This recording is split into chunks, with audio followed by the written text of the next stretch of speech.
Hello everyone, welcome back to my channel.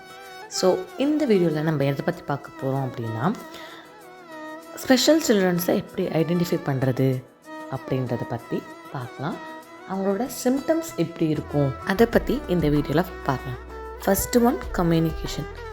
அவங்களுக்கு delay ஸ்பீச்சாக இருக்கும், அப்படி இல்லைனா சுத்தமாகவே பேசவே மாட்டாங்க.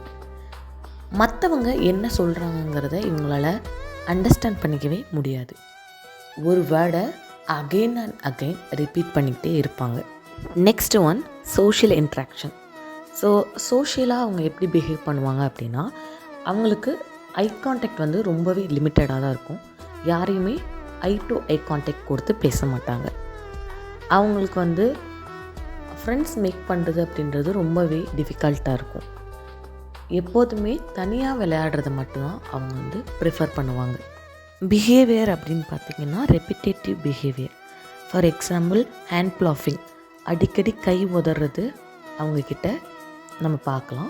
நெக்ஸ்ட் ஒன்று வந்து ஆடிக்கிட்டே இருப்பாங்க. ஸோ அந்த மாதிரி ஆக்ஷனை திரும்ப திரும்ப ரிப்பீட் பண்ணுவாங்க. நெக்ஸ்ட் பிஹேவியர் அப்படின்னு பார்த்திங்கன்னா, ஒன்று அடுத்தவங்களை வந்து கிள்றதோ அடிக்கிறதோ அந்த மாதிரி பண்ணுவாங்க. இல்லைனா செல்ஃப் இன்ஜுரி, அவங்களையே அவங்க வந்து ஹர்ட் பண்ணிக்குவாங்க.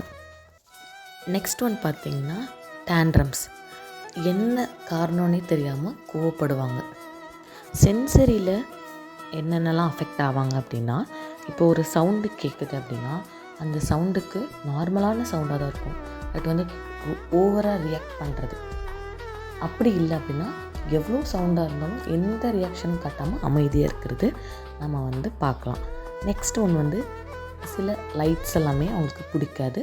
அது மாதிரி சில டெக்ஸ்சர்ஸ் கொலன்னு இருக்குது, அந்த மாதிரி ஃபுட்ஸ் எல்லாம் அவங்க அவாய்ட் பண்ணுவாங்க. Next one, motor skills. So இந்த மாதிரி கிட்ஸுக்கு வந்து எல்லாமே டிலேவாக இருக்கும். அவங்களோட மைல் ஸ்டோன்ஸ் எல்லாமே.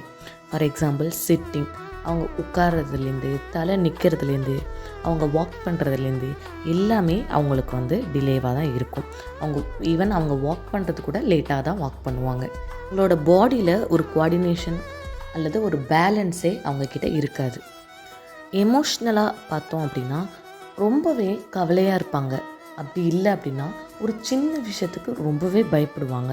அவங்களுக்கு மூடு ஸ்விங் நிறையவே இருக்கும். நெக்ஸ்ட் ஒன், மெடிக்கல் அல்லது ஃபிசிக்கல் கண்டிஷன் அப்படின்னு பார்த்தோம் அப்படின்னா, அவங்களுக்கு ஃபிக்ஸ் வரத்துக்கு நிறையவே சான்சஸ் இருக்குது. ஸ்லீப்பிங் டிஃபிகல்ட்டிஸ் இருக்கும் இந்த மாதிரி சில்ட்ரன்ஸுக்கு. ஸோ ஐ ஹோப் இந்த வீடியோ உங்களுக்கு பிடிச்சிருக்கும் அண்ட் யூஸ்ஃபுல்லாக இருக்கும்னு நினைக்கிறேன். என்னோடய வீடியோ பிடிச்சிருந்துச்சுன்னா கண்டிப்பாக லைக் பண்ணுங்கள், கமெண்ட் பண்ணுங்கள், ஷேர் பண்ணுங்கள். யாருக்கெல்லாம் ஹெல்ப்ஃபுல்லாக இருக்கும் அப்படின்னு நினைக்கிறீங்களோ மறக்காமல் சப்ஸ்கிரைப் பண்ணிடுங்க. தேங்க்யூ.